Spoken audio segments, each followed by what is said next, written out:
This week's parsha is Parshat Vayishlach, and of course the beginning deals with Yaakov's return and his meeting with Esav, and then of course after this, his family's on his way and he sends them away. He sends them across the river, and then he's on his own for whatever reason, and he battles with an ish who we know is a malach, right? Yaakov battles with an angel, but there's a question like, what does a battle with an angel look like? It's clearly a spiritual battle, but the way the pasuk describes it is vayavek, right? Which people translate as, he wrestled with him.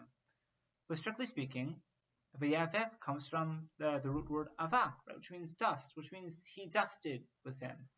And the Gemara actually makes a lot about this. It says, he dusted, and Rashi explains that as they were kind of battling, whatever it was, they kicked up dust.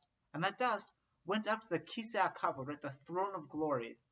That's a big deal. What does that mean?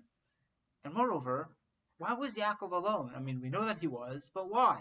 And so Rashi explains, and this is also based on Chazal, that's because he had forgotten pachim ketanim, right? He forgot his small jugs. Which is interesting about this is that if we're to look at Chav Daled, verse 24, it says, and when he took them and had them cross over the stream, he sent over his possessions.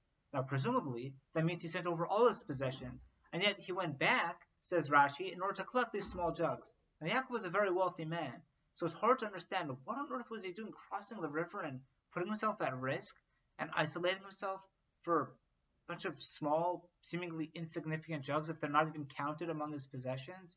What does that mean? And what on earth does that have to do with the battle with the angel? Apparently this is somehow connected.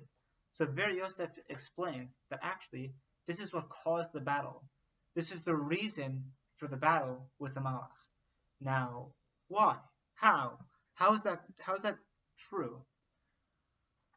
So Chazal explains, the Chazal explained that this is actually Yaakov teaching Tachlit, right? He says, look, I own them, therefore there must be value in them, because Yaakov, a person might think, a person who goes after a bunch of small jugs when they're that wealthy, how materialistic can you get? But really, there's actually a different lesson here.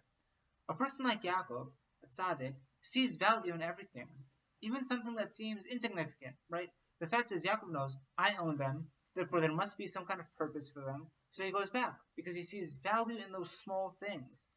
And when he battles the angel, this angel, according again to Chazal, is that it's Saro Shel Esav, right? It's the guardian angel, if you will, of Esav.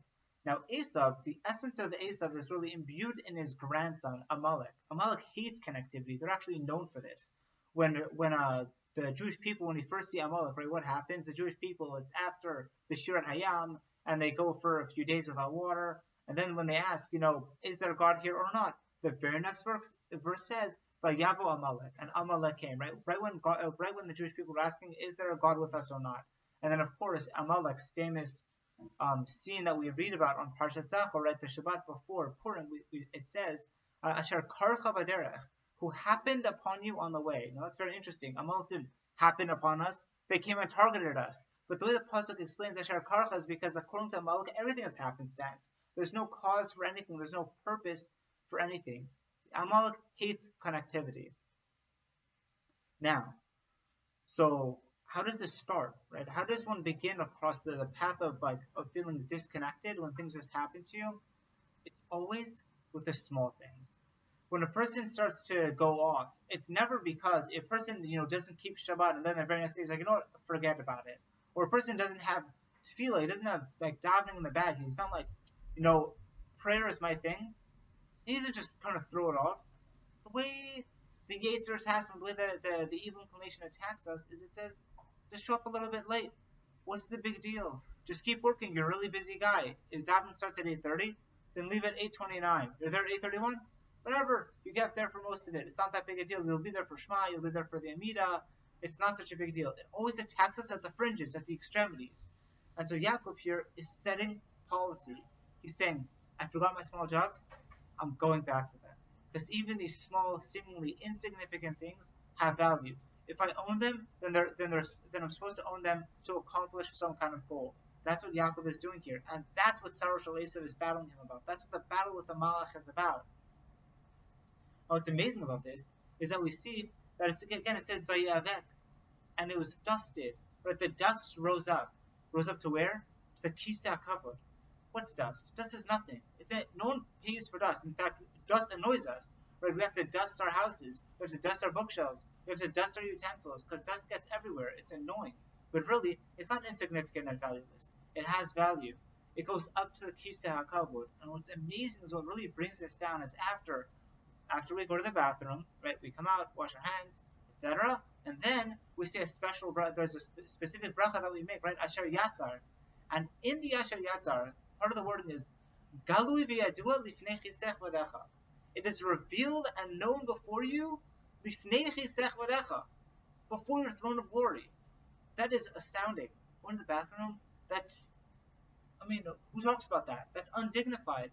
But really, the lesson here is, no.